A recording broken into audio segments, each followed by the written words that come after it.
গরিব মানুষকে সে দুই পাশ থেকে গলা চাপা দিচ্ছে। এইটা তো গণ অভ্যুত্থানের স্পিরিট হতে পারে না। গরিব মানুষদের ক্ষুধার প্রতি সম্মান দেখায় আপনারা কথা বলবেন। আপনি কোনোদিন অভাবী ছিলেন না বলে অভাবগ্রস্ত মানুষকে নিয়ে খেলবার কোনো এখতিয়ার আপনাদের অন্তর্বর্তীকালীন সরকারের কোনো ধনী উপদেষ্টাকে আমরা দেই নাই। কোনো নোটিশ ছাড়া, কোনো কারণ বলা ছাড়া হুটহাট করে এটা বন্ধ করে দেওয়াটা আরেকটা হচ্ছে হঠকারী সিদ্ধান্ত। এবং এই যে দুই ধরনের বিপদে একসাথে ফেললো গরিব মানুষকে, যে তার সস্তায় একটা পণ্য কিনবার ১৫০০ টাকার ২০০০ টাকার একটা প্যাকেজ কিনবার অপশনটাও রাষ্ট্র কেড়ে নিল, আবার তাকে অন্যায্যভাবে বেশি দামে ভ্যাট পে করে পণ্য কিনতে বাধ্য করা হলো। তাহলে গরিব মানুষকে সে দুই পাশ থেকে গলা চাপা দিচ্ছে। এইটা তো গণ অভ্যুত্থানের স্পিরিট হতে পারে না।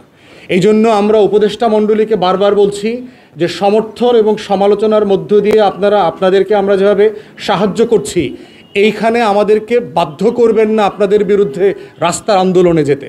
কারণ দিন শেষে জনগণের লড়াই হচ্ছে আমার ওয়াদা, আমার প্লেজ। আমি কোনো সরকার, আমি কোনো উপদেষ্টার প্রতি আমার কোনো বিন্দু পরিমাণ কমিটমেন্ট নাই। একটা রাজনৈতিক নেতাকর্মী হিসেবে দল আকারে আমাদের কমিটমেন্ট হচ্ছে দেশের মানুষের কাছে, গরিব মানুষের কাছে। মানুষের ন্যায্যতার লড়াই হচ্ছে আমার লড়াই। আমি তাদের জন্যই কথা বলি, আমরা তাদের জন্যই লড়াই করি। অতএব উপদেষ্টা মণ্ডলীকে বলছি, খুব সিরিয়াসলি আপনাদের সিদ্ধান্তগুলো রিভাইজ করেন। ভুল সিদ্ধান্ত, বাড়াবাড়ি এবং বাকাওয়াজ, আপনারা সমাজ বিচ্ছিন্ন যে সকল সিদ্ধান্ত নিচ্ছেন সেগুলো থেকে বেরোয় আসেন।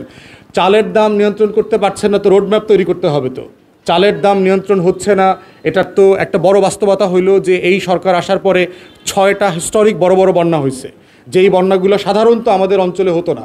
আপনারা দেখেছেন কুমিল্লা অঞ্চলে, যে ব্রাহ্মণবাড়িয়া অঞ্চলে যে বন্যা হয়েছে, নোয়াখালী, লক্ষ্মীপুর, ফেনীতে, আমাদের ৩০-৪০ বছর এই ধরনের বন্যা হয় নাই। মোমিনশাহী, শেরপুর, নেত্রকোনায় যে বন্যা হয়েছে, ৩০-৪০ বছর এই ধরনের বন্যা হয় নাই। তো আপনি ন্যায্যতার ভিত্তিতে কারণ বলবেন, এবং উপদেষ্টার জায়গা থেকে আপনাদের দায়িত্ব হচ্ছে বিকল্প, অল্টারনেটটা বলা যে এইটা আমার সংকট, আমি এটা এইভাবে মেকআপ করবার চেষ্টা করছি। আমার চালের সংকট আছে, এই দেশ থেকে আমি কিনবার চেষ্টা করছি। আমার প্রোডাকশনে ঘাটতি আছে, এইভাবে কৃষি মন্ত্রণালয়ের মাধ্যমে, কৃষকদের মাধ্যমে আমি প্রোডাকশন বৃদ্ধি করছি। সংকট কতটুকু আছে, এটা মেকআপ কিভাবে হবে, সেই ধরনের কথা না এসে আমি এইভাবেই দিব না সেইভাবেই দিব, আমার কাছে ম্যাজিক আছে কি না, এগুলো খুবই অপ্রাসঙ্গিক এবং অভদ্র আচরণ। আমরা উপদেষ্টাদের কাছ থেকে মানবিক আচরণ আশা করি। গরিব মানুষদের ক্ষুধার প্রতি সম্মান দেখায় আপনারা কথা বলবেন। আপনি কোনোদিন অভাবী ছিলেন না বলে অভাবগ্রস্ত মানুষকে নিয়ে খেলবার কোনো এখতিয়ার আপনাদের অন্তর্বর্তীকালীন সরকারের কোনো ধনী উপদেষ্টাকে আমরা দেই নাই। রাষ্ট্র বানানো হয়েছে গরিব মানুষকে সাহায্য করবার জন্য, রাষ্ট্র বানানো হয়েছে অসুস্থ মানুষকে চিকিৎসার ব্যবস্থা করবার জন্য, রাষ্ট্র বানানো হয়েছে অশিক্ষিত লোকদেরকে শিক্ষিত বানানোর জন্য, রাষ্ট্র বানানো হয়েছে দুর্বল মানুষদেরকে নিরাপত্তা দেবার জন্য।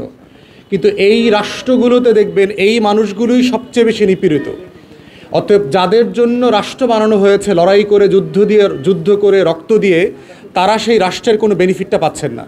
তো সেখানেই আমরা বলছি যে সকল পরোক্ষ কর গ্র্যাজুয়ালি রাষ্ট্রকে বিলুপ্ত করে ফেলতে হবে। পরোক্ষ কর থাকলেই হচ্ছে রাষ্ট্রে বৈষম্য তৈরি হবে, গরিব মানুষের উপরে করের প্রেশার বাড়বে। এবং বর্তমানে দেখেন আমার রাজস্ব আদায়ের প্রায় 50% টাকা আসে হচ্ছে ভ্যাট থেকে।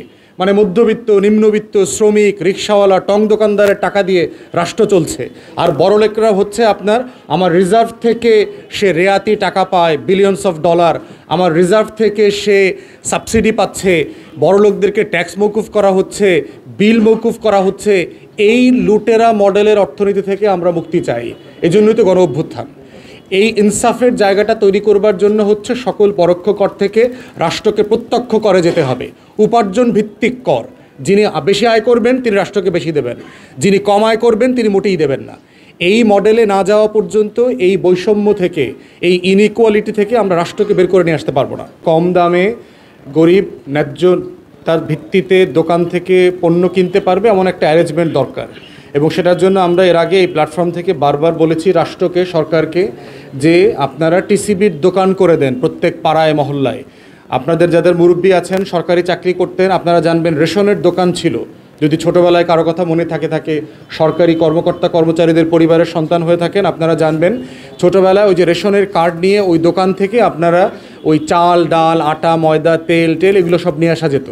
ওইটা তো সম্মানজনক ছিল। তাহলে আমাদের কেন টিসিবির দোকান হবে না পাড়ায় মহল্লায়? অতএব ট্রাক বাতিল করে দিয়ে আপনারা অবিলম্বে এটা দোকানের মডেলে যান। যারা টিসিবি পণ্য পাওয়ার যোগ্য এই নাগরিকদেরকে আপনারা স্মার্ট কার্ড দেন, কোনো ক্যাশ ট্রানজ্যাকশন হবে না, টাকা কার্ডে যাবে, ওই কার্ড থেকেই টিসিবির দোকান থেকে পণ্য কেনা যাবে, কোনো ক্যাশ লেনদেন হবে না। অতএব আমাদের দাবি খুব পরিষ্কার, সংকটগুলোকে অংশীজনদের সাথে পরামর্শ করেন। প্রয়োজনে প্রফেসর ইউনূসের নেতৃত্বে যে জাতীয় ঐক্যমতের কমিশন তৈরি করা হয়েছে তাদের নেতৃত্বে রাজনৈতিক দলগুলোর সাথে আপনারা বসেন, যেখানে যেখানে যে অংশীজনের সাথে বসা দরকার আপনারা পথ খুঁজে বের করেন। আপনারা এক্সপার্টদের কাছে জিজ্ঞেস করেন যে কিভাবে চালের এই সিচুয়েশনকে হ্যান্ডেল করা যায়, অ্যাড্রেস করা যায়। চায়না, ভিয়েতনাম, দক্ষিণ আমেরিকার বহু রাষ্ট্র এই ধরনের সংকটকে তারা 80-90 দশক থেকে মেকআপ করেছেন। তাদের এক্সপিরিয়েন্সগুলো থেকে শেখার চেষ্টা করেন যে কিভাবে কাস্টমাইজ করা যায় বাংলাদেশে। একটা সংকট পার্মানেন্ট সংকট হতে পারে না। আমার প্রতি বছর চিনি নাই, আমার প্রতি বছর পেঁয়াজ নাই, আমার প্রতি বছর আলু নাই, প্রতি বছর চাল নাই।